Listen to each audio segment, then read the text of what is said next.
I'd like to introduce Doctors Stephanie and Edward Schwartz for the session of Putting the Fun in Functional Programming. Dr. Schwartz, Stephanie Schwartz, is a professor and chair of the Computer Science Department at Millersville University. She received her PhD and master's degrees in Comp Sci from the University of Delaware and holds a bachelor's of science in computer science from Shippensburg. Her research interests include user modeling, cognitive modeling, machine learning, data mining, and artificial intelligence. She teaches courses ranging from beginner programming courses to upper-level electives in AI and data mining. Before joining MU, she worked as a software engineer for companies including MapQuest and AMP, which is now part of Tyco. Joining Stephanie is the other Dr. Schwartz, Dr. Edward Schwartz. Ed is a senior research scientist working on CERT's code analysis team. Ed earned his PhD from Carnegie Mellon University's Scilab, and his dissertation studied the performance benefits of explicitly recovering program extractions when performing static binary analysis. At CERT, he's worked in a variety of binary analysis projects in both vulnerability discovery and reverse engineering. So, gang, I think you're in for a treat from Doctors Edward and Stephanie Schwartz, and I turn it over to them for the rest of the session. Good morning. Hopefully you're all caffeinated because we are going to try to take you back to programming basics and show you a somewhat different way. A side note that we are married and we will do our best not to squabble this morning, although we haven't done so well in the intro. So we've been cooped up together for 6 months. And we're really hoping that clause about CPOS behavior doesn't apply between us. So let's get started.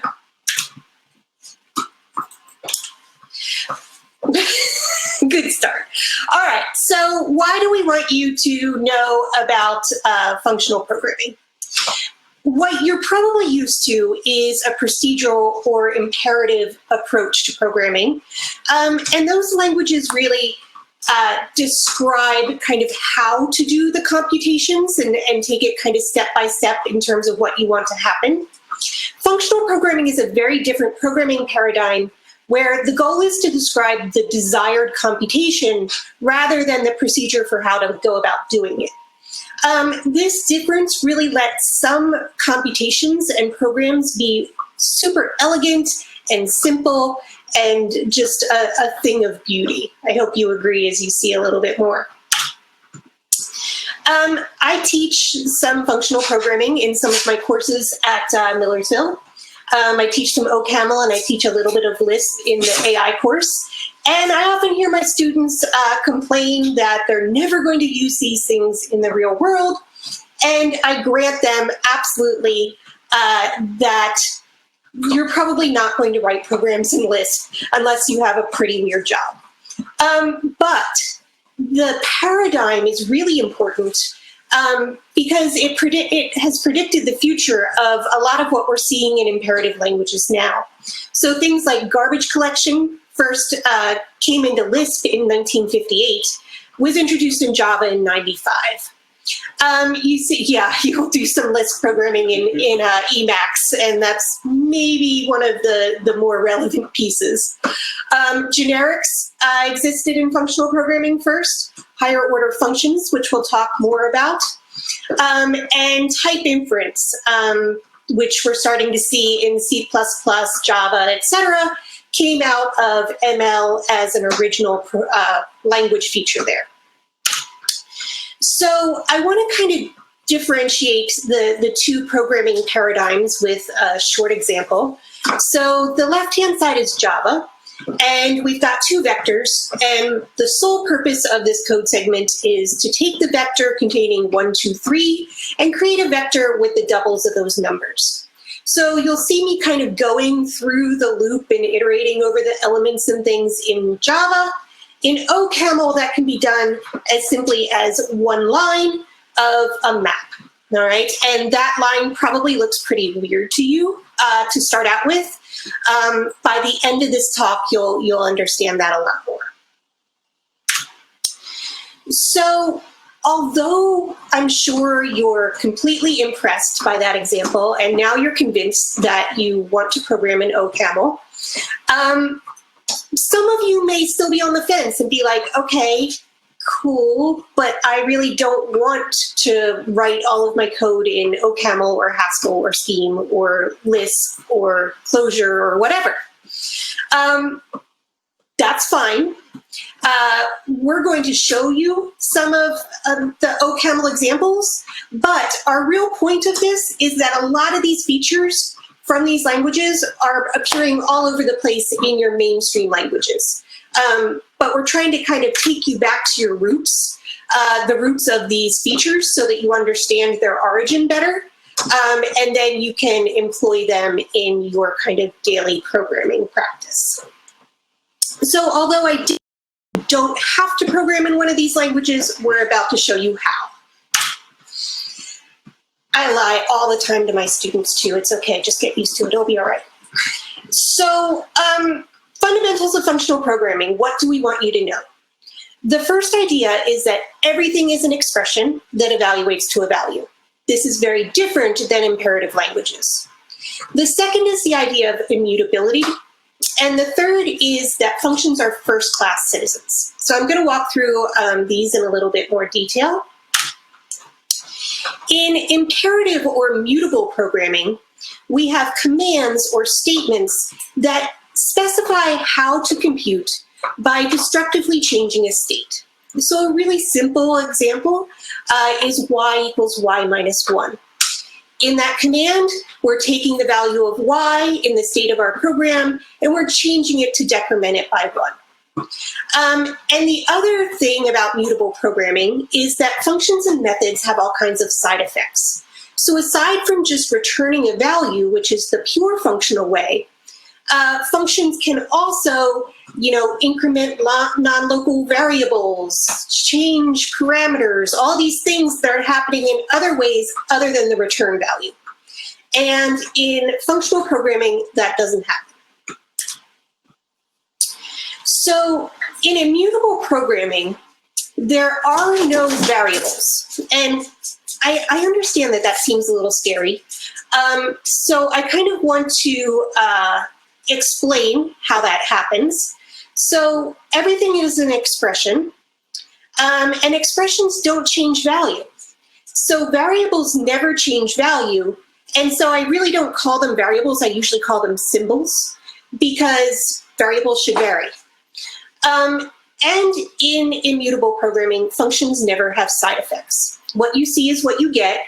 If you call the function with the same value, you are always going to get the same result, and nothing else is going to change. So why on earth would we want to do this? The first reason is probably pretty clear if you've ever maintained or debugged a program of some complexity. You might be looking at one line, and you're not entirely sure the dependencies on that line, because side effects can happen and state can change in all kinds of different ways. So that's the one argument, is it makes your code a lot more maintainable and clear. The other is that this idea of mutability and program state is kind of a fantasy, where we all try to buy into the idea that there's just one state and computers do one thing at a time. But really, today's applications, there are many threads, many cores, many processors, many machines where our program is distributed across. And applications are frequently doing multiple things at once.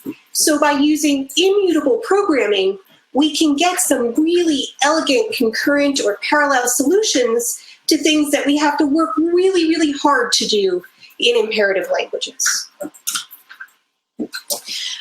So what on earth does programming without variables look like? So I show on the left a factorial function. If you've been away from academics for a little while, you may have forgotten that this is a very stock example. So a factorial of a number is, so factorial of 4 is 4 times 3 times 2 times 1. Okay, and you see me computing that by changing the variables I and f on the left. And on the right, you see an immutable version of this where no symbols or variables are changing values, and I'm using recursion. So in recursion, we always have a base case where we know the answer, and then we recurse by taking one step of work and then solving a simpler problem. So if you're doing pure functional immutable programming, you need to become comfortable with recursion. If I just scared you, it's okay. That's not going to be our emphasis today. Today, we are really just going to show you some features and concepts that are popping up in other languages, and we're not going to emphasize kind of this recursive style. So one of the other big concepts is that everything is an expression that evaluates to a value, right? So what does that mean? Well, it means that functions are also just values. And so functions should be able to do anything that a regular, value can do. So you should be able to assign a function to a symbol. That's not new. We name functions all the time. But we should also be able to pass a function as an argument to another function or return a function from another function as the result. And those two may be a little bit different. So we're going to show you some functional programming in OCaml. And I list here some of the reasons we like OCaml. The first two are the ones I've just discussed. There's also some really powerful and cool pattern matching. There's static type checking. It is a strongly typed language. It does automatic type inference. It has garbage collection. It has parametric polymorphism. So if you're interested, it's a cool language to check out. So now, hopefully you took Ed's advice and our advice at the beginning, and you loaded those Jupyter notebooks. We're going to start in the OCaml one. It can take a while to load, so if yours is loading, that's okay. We're going to be walking through, and you can follow along. And we're going to do most of the rest of the talk using that. All right, so let's see if we can share the notebook screen. It's like you got the whole desktop. I have the whole desktop. That's not what I wanted.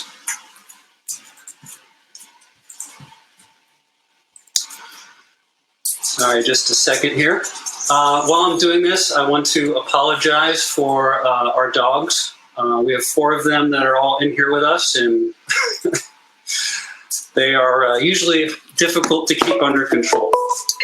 That's okay, Ed. I think we gave them a free ticket for CPOS as well, so that's fine. Yeah, that's the best thing about CPOS this year is that the dogs can come along. There you go. Who is calling? I have no idea. It's still going. I don't know. It's not my computer? Oh, it's not the computer. Oh, is Alexander calling us? Is that what's happening? All right, so that was definitely fun. So anyway, if you have the Jupyter Notebook open, it should look something like this. And if you haven't used a Jupyter Notebook before, it's kind of a combination of text and code. And if you pick one of these code areas, you can double click into one of these boxes. And you could actually write OCaml code here. So you probably don't know what to write here, but if you wanted to write a number and then click on the run button, it will actually evaluate whatever expression that you write in, and it will give you the results. So we have code here that we're going to be walking through, but if you find something that is, you want to try, you can just edit that, click on run, and you don't have to worry about that. It won't mess up our presentation or anything, so feel free to experiment to your heart's delight. Hopefully this will make the font a little bit larger so you can actually see what's going on. So let's get started. So the good news about OCaml is that there are some things that are very similar to the languages that you're used to. So your basic literals and your basic strings, integers, if you evaluate the string, or if you evaluate the number 1, you're going to get back 1. So nothing real surprising there. Just to give you an idea of what OCaml is telling us here, it's telling us 2 different things. It's basically saying The type of the expression that we evaluated is an integer, right? Not very shocking here. And here we evaluated this expression to the number 1.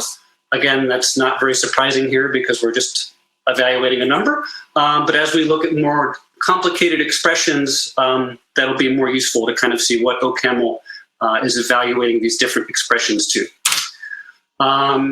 So again, strings are basically as you're used to. You can also use OCaml to basically add numbers. Right, so nothing too surprising. One of the things that Stephanie mentioned that's really cool about OCaml is that it has a really strong type system. We'll see this in a couple different places, but one of the things that it does is it will stop you from doing things that are really stupid, like adding an integer and a string together. OCaml, I don't know why all of a sudden it is making me hit a button to show you the output here. Live demos, you know. Anyway, so that's the kind of complaint that OCaml will make as we go and try to do something really stupid. So let's look at a more complex expression. So one of the really important types in functional languages tend to be lists. So here's an example of a list of integers. And you can see here that as we evaluate this, it turns into an int list. And basically, you can read that type backwards. So OCaml is telling you that this is really a list of integers. So time for a bit of a trick question. What type does the empty list have? Right. So it could be an int list maybe, but then we couldn't put other things in the list like strings. So the way that OCaml actually handles this. Will's not allowed to answer anything today. Yeah, anyone but Will can answer the question. The way that OCaml handles this is by using a type variable. That's what this apostrophe A means here. Basically, it's basically a blank area where OCaml is saying, I don't know what this is yet. It's some type that is yet to be determined. So basically, you can pick this type later. And that makes sense for an empty list because, right, it could be an empty list of strings, it could be an empty list of integers, we just don't know.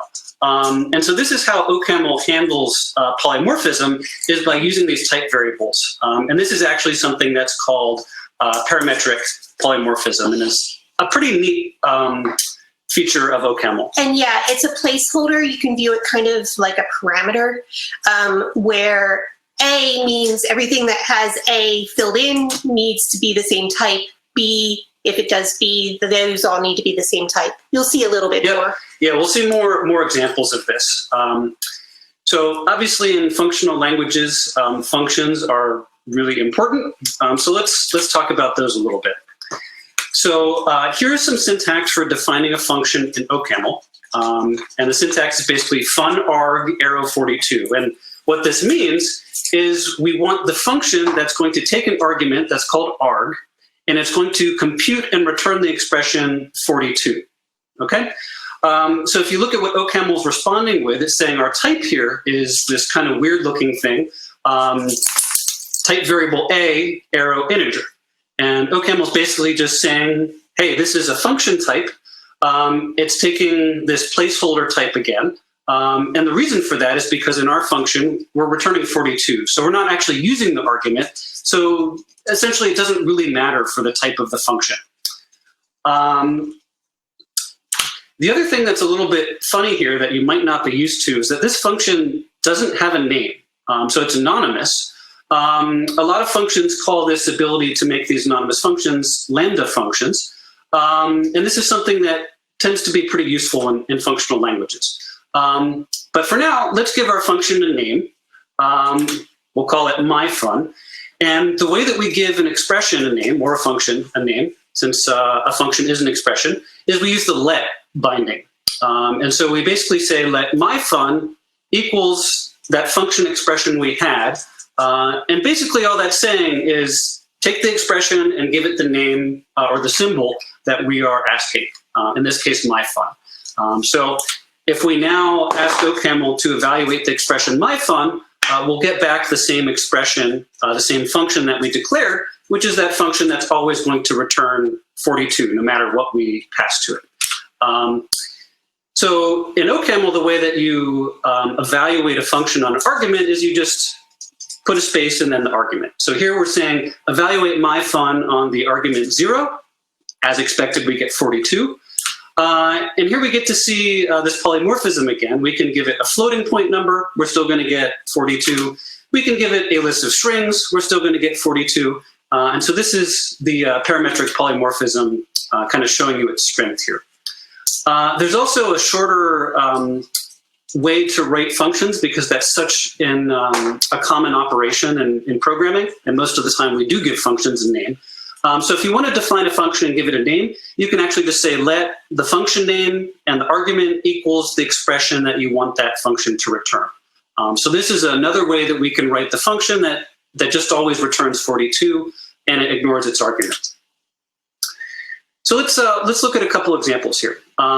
So a simple function that actually does use its argument is the successor function, which takes an integer, n, and it computes n plus 1. Okay, so all it does is add 1. And one of the neat things that you can see here is that OCaml automatically figured out that this is a function that takes an integer and returns an integer. And the reason for that is because addition, of course, only works on integers, at least in OCaml. So in OCaml, there's a separate operator for floats. So OCaml basically knows when you use the plus sign, you're talking about integers. As expected, if you try to compute 42 plus 1, you will get 43. So that's how we can call that really simple function. Let's look at something that's a little bit more weird. This is something that you would probably never see in an imperative language. And this is the identity function. So we're saying here, let's define a function called ID. It's going to take an argument A, and then we're just going to return A. We're not going to do anything else. And OCaml says, okay, the type for this is going to be a placeholder type A as the argument. And then whatever that type is also going to be the return type. And that has nothing to do with the name of the argument there. It's a completely different A. Yeah, that's why it's apostrophe A. Yeah, not to confuse you. You could, if you wanted to, you could go back in and you could actually call this B and reevaluate it. And it's actually the same function, but the type is, OCaml is just going to use A because it starts at A. So we've just defined a function that takes an undetermined type and returns the same type, which is kind of crazy. So let's try this out. If we pass in 0, guess what? We're going to get back 0. If we pass a string as an argument, it's going to return that string. Similarly, because this is a functional language and functions are first-class citizens, we can pass in a list containing our function that we defined earlier, and we're going to get back that same list containing our function. So again, this is just kind of showing you some of the power that you get from functional language to allow you to do some things that you might not do in an imperative language. All right. Obviously, sometimes we need to have functions that take more than one argument. But not really. And so to do that, you basically just write all the arguments before the equal sign when you're writing your let binding. So we basically say let add that takes arguments A and B, and then as before, we write the expression. So here we want that function to return A plus B. Now, what's a little bit confusing here is if you look at this type, somehow we got 3 different things. We have int, arrow, int, arrow, int. So what the heck happened here? And the trick basically is to interpret this by pretending that there are parentheses on the right-hand side of that. So what's really going on here is if you give this function an integer, it's going to hand you back another function that will take the remaining integer argument, and finally that function will return your final answer. So this is called curring, and it basically just allows you to evaluate one argument at a time if you want to. Of course, most of the time we don't really do that. We pass both arguments to a function. And the good news is if you do that, everything just works the way that you're used to calling functions. We can pass 40 and 2, and we add those two together and we get 42. But one of the cool things that you can do because of curring is you can actually partially apply a function. So our function, right, expects 2 values. So if we pass 1 value, we get back a function that's basically waiting for that last argument. And we can actually take that last argument, we can take that function, and then we can pass the final argument to it. So here, we're basically saying, okay, let's add 40. That's going to give us this function that is an integer, that takes an integer and returns an integer. We can then call that function with one more argument, 2, and we'll finally get back our answer. So this allows you to basically do the function application one step at a time. And just to note that partial application is something that's popping up in a lot of imperative languages to make your code more efficient if there's a complex expression or something that you don't want to compute over and over. Okay, so taking over here, I'm going to show you a couple of concepts that are really great tools to have in your programming toolbox if you don't already. And the primary ones we're going to talk about here are map, filter, and fold. So these are things that we're going to show you in OCaml, but we're also going to show you how to do them in JavaScript and Python. And they're appearing in pretty much every language that you might be using.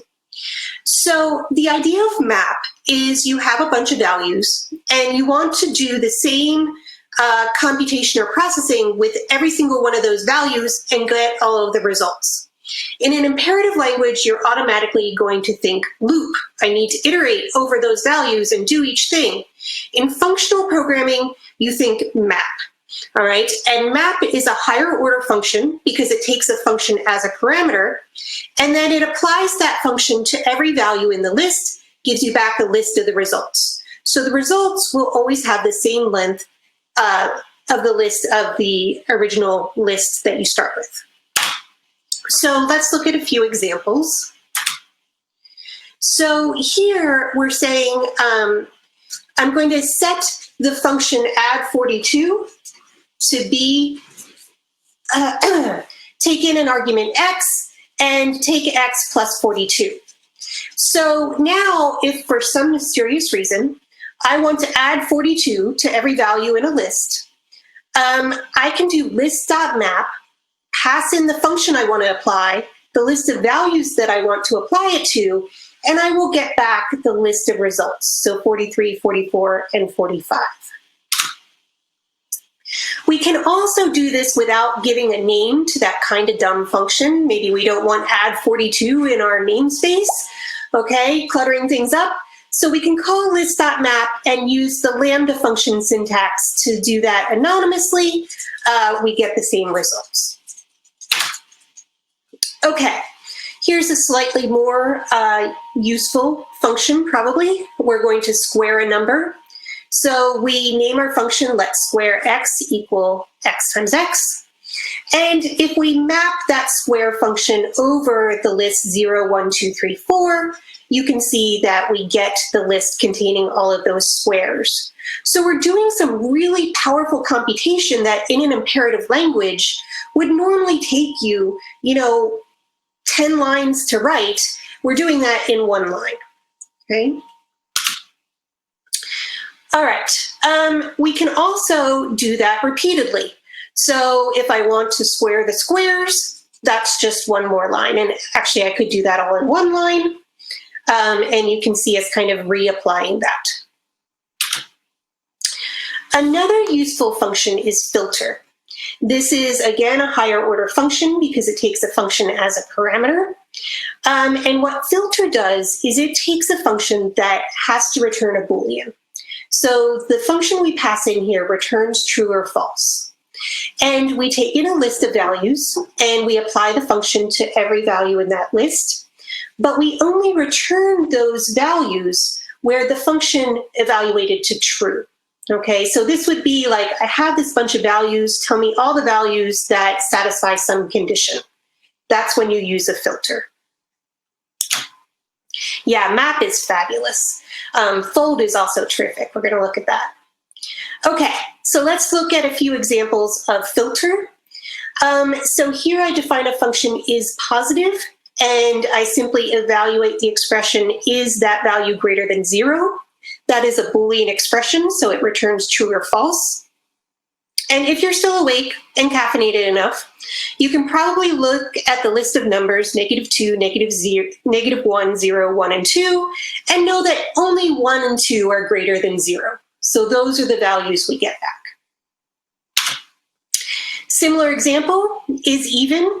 Here we're doing the mod operator, which is the remainder operator. So we're basically asking, is this number evenly divisible by 2?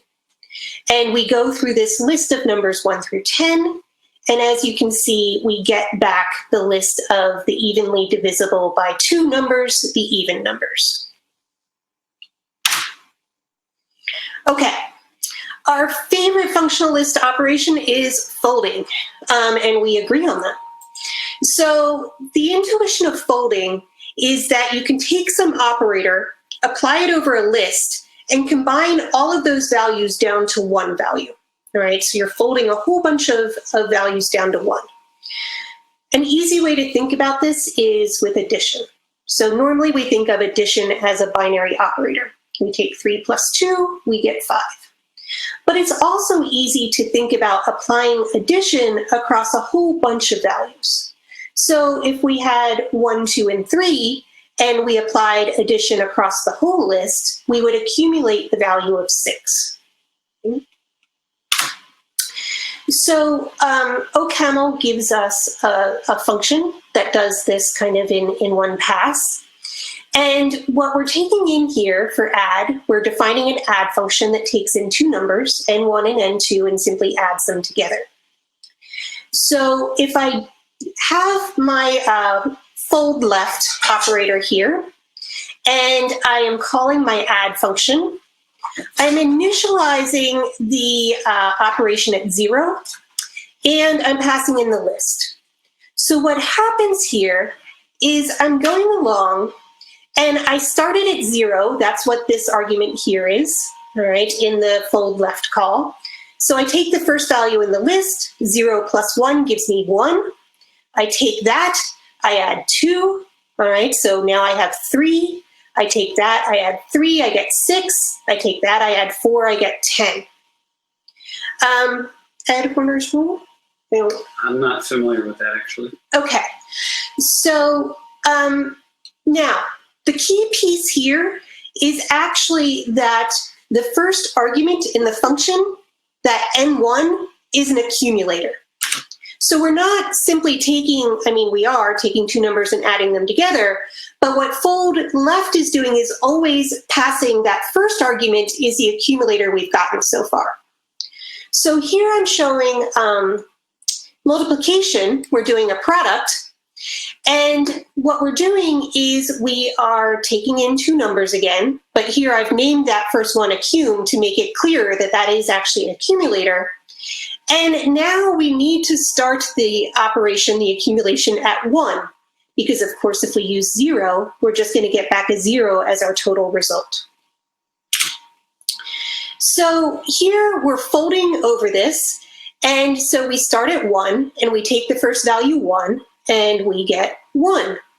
And then we multiply that by 2, and so we get 2. And we multiply that by 3, and we get 6. And we multiply that by 4, and we get 24. So we're taking that operation, combining all the values, getting that single result. Let's look at one that may be a little less intuitive than just like, okay, yeah, you're summing or multiplying a list. We want to know the length of a list. So I'm defining this increase count function here.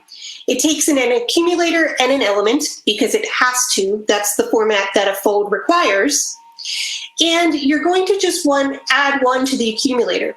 So we're completely ignoring the element itself because we don't care what the value in the list is. We just want to count them.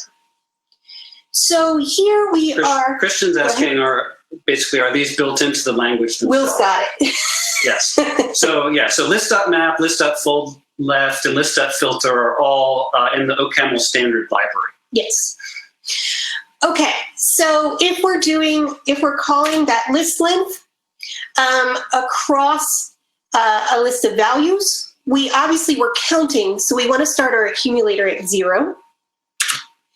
And what we're going to get, do you want to evaluate that? Ooh. That's odd. Yeah, it is odd. I'm not sure why that happened. Did it not run the?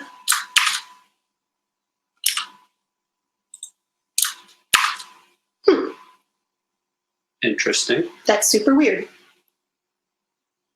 Anyway, it's going to go over that list and it's going to define those. It's going to fold that over and count the elements. This signature has an int coming first. Will spotted it. Yeah, but this.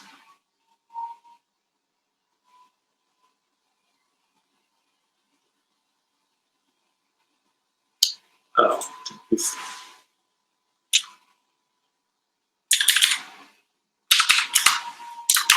All right, let's. I don't know what happened here. This was add working. a 0. Those, Oh, sorry, wrong example. Yeah. yeah. Okay. On the next one, the accumulator is a list.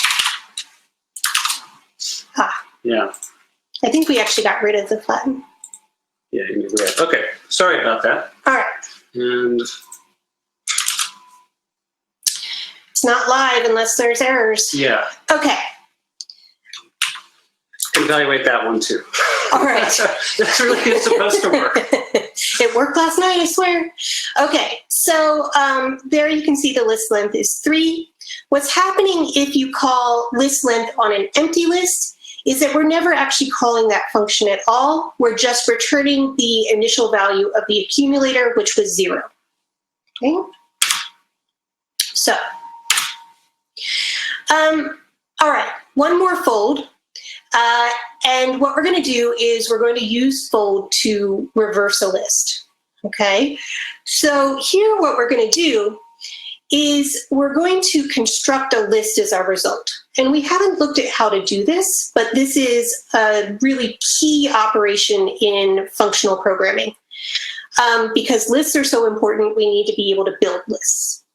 So we read this operator as cons for construct. So A cons B means take the value A and put it at the front of list B. So if I do 1 cons the list 2, 3, I get the result 1, 2, 3. All right. So we're defining this very verbose function here, add to front of list. I take in the accumulator, which is the list that I've built so far, and the element, and I add the element to the front of the accumulated list. So as I fold, what I'm going to do is I'm going to take each element, all right, starting with an empty list, which is somehow what got into our earlier example, and I'm going to start adding the values from front to back to that accumulator. So first I'm going to take the 1, and I'm going to add that into the empty list. And then I'm going to take the 2 and I'm going to add it to the list that contains 1. And then I'm going to take the 3 and I'm going to add that to the list that contains 2 and 1. And so I'm building it backwards. Notice that there is a list. We've been saying fold left this whole time. And that means we work from the left to the right of the list. Okay. There is also a fold right. It's much less commonly used. And that means we process the list in the opposite order. Okay, we're running a little low on time, so we just want to tell you that this example is here. This is from the first day of Advent of Code, and we both looked at this and said, oh my gosh, that's so nice functionally. It was the example where you have a whole list of numbers and you need to find 2 that add to 2020, and then as your answer, you need to return that value. Multiply them together, sorry. Yeah. So we walk through kind of how you do that, and if you're interested, definitely take a look at that. But we want to show you, and Charlie, we're going to go probably a little bit over, we want to show you these operations in JavaScript and Python. Yep. Yeah, Stephanie, that should be fine. If we overshoot a little bit, that would be okay. Just really quick, Jeremy Stoltzfus, did you have a question that you wanted to get in before they show their final examples? I think I just enabled you, so you should be able to unmute yourself and ask that question. And if not, you can certainly add it to the chat as well. Okay. I guess not. Okay, great. So let's look at how we do some of these things in some other languages like JavaScript. So here is an example where we're doing a map in JavaScript, and it's very similar yet a little bit different. So here is a list in JavaScript, and one of the things that's a little bit different in JavaScript is that map is actually a method on the list type. So here we're basically saying, here's my list. On that list, I want to call the method map, and then we're passing in a Lambda function.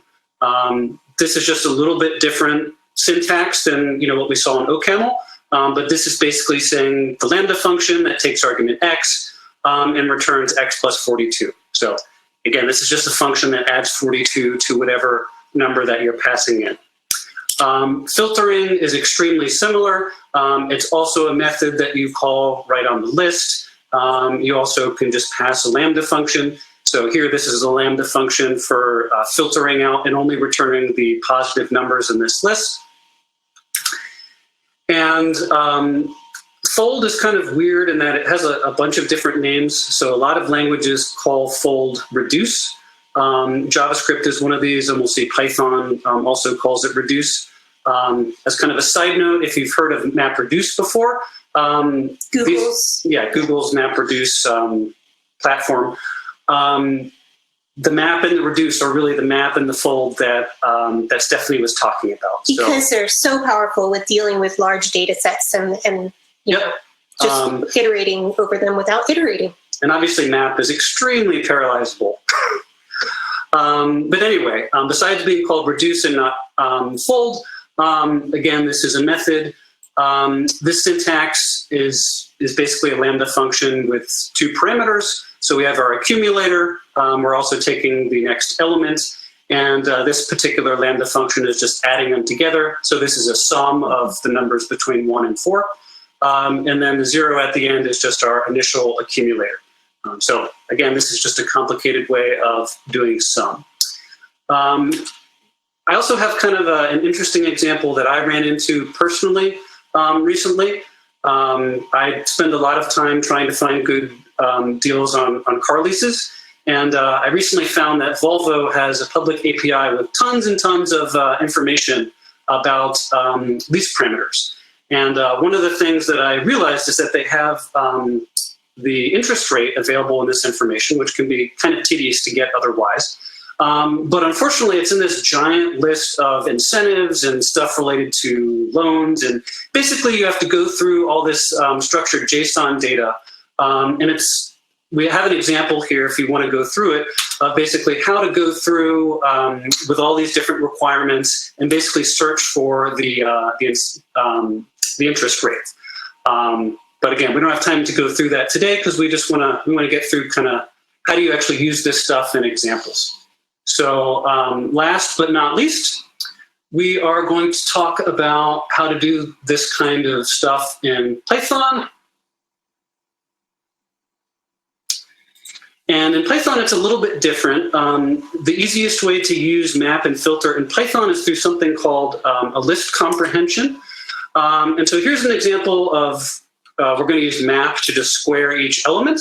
So here's our list, 1 through 5. And the way that these comprehensions work is you're actually using syntax to build a new list. So we're basically saying, starting from list, in every element x in this list, I want to return a new list for x times x.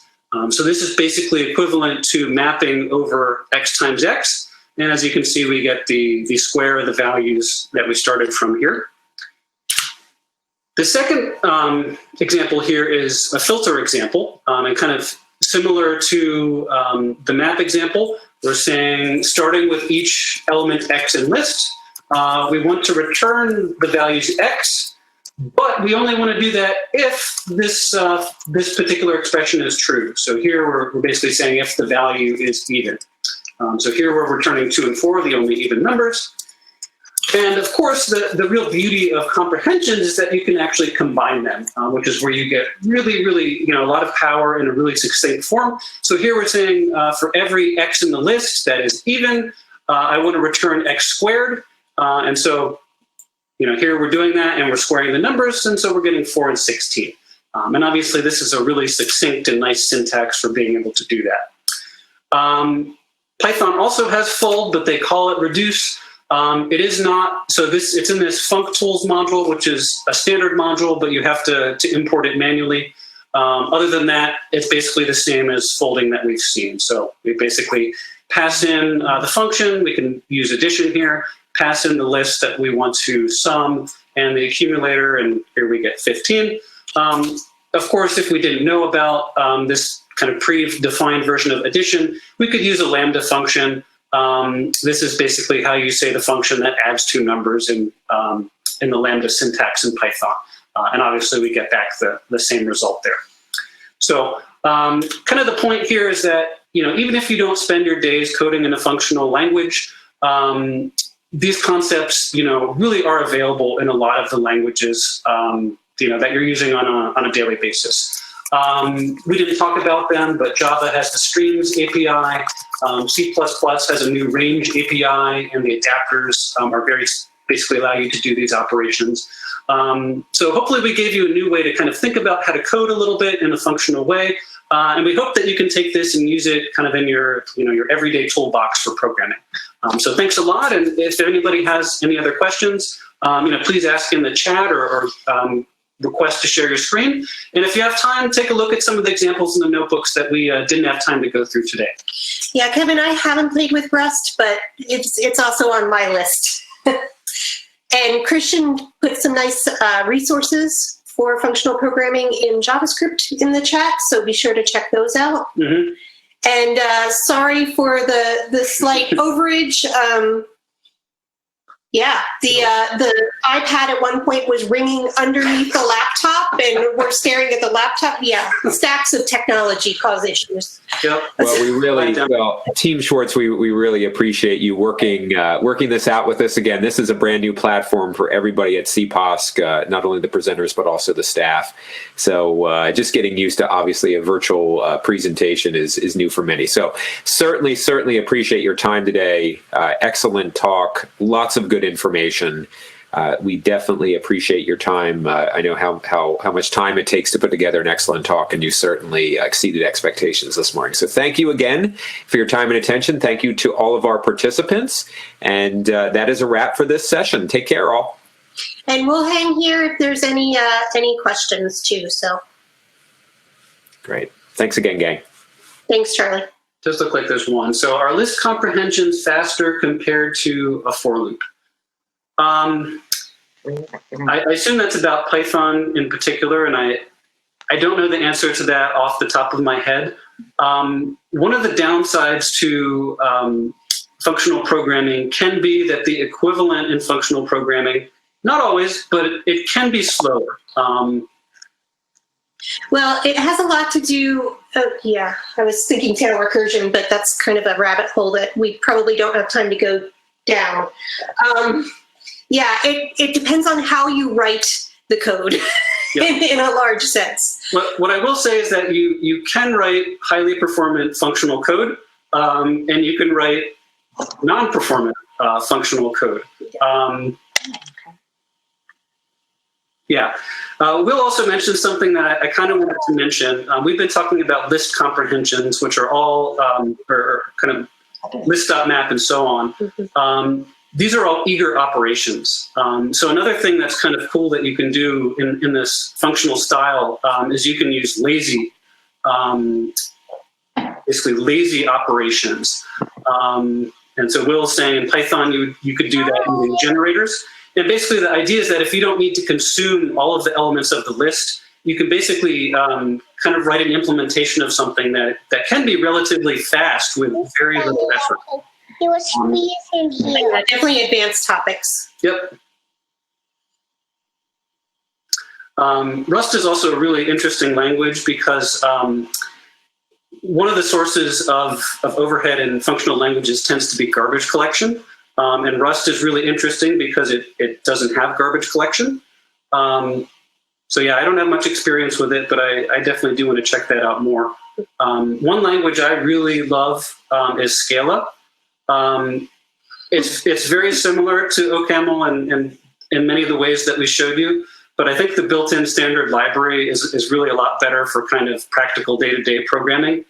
It also interfaces with Java really cleanly, so you have access to all the Java libraries that are out there. Which OCaml, there are some libraries, but not quite as many as Java.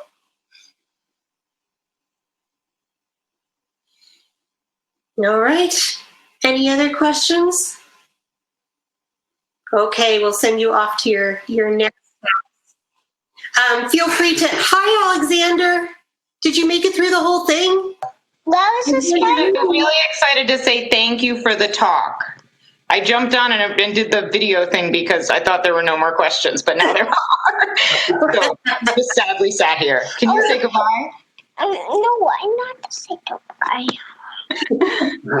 Why are all these people watching, guys? They're all watching the great talk they did. You sat through the whole thing. Wasn't it good? No, I'm not Like watching. when Ed reads stories. Yeah, Kevin, so that's one of the first things you saw about Rust, the immutable. Yeah. Yeah, it's a really interesting concept. It takes people a while to wrap their brains around that one. Yeah, a lot of these things, even once you kind of learn them and get used to them in the functional context, as you go and program in imperative languages, you kind of take some of these ideas. So, if you look at some of the C++ code I write, I'll often generate things and basically treat things as immutable, even though the language isn't enforcing that. That's kind of how I think about the problem now. So it's a good. And I'm sure Will would say the same thing as well. That's carried over. Yeah, when I'm teaching it, I really try to emphasize these are not variables. These are not your variables that you're used to from. Yeah, I think it helps a little bit. So I'm glad you like that. My students just find it baffling.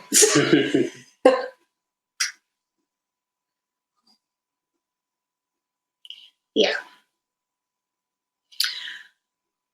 Exactly. Yeah, these are not your father's variables.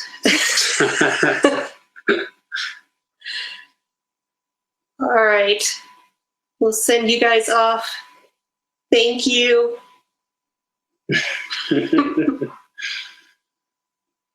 All right. Thanks, everyone. See ya. Bye-bye.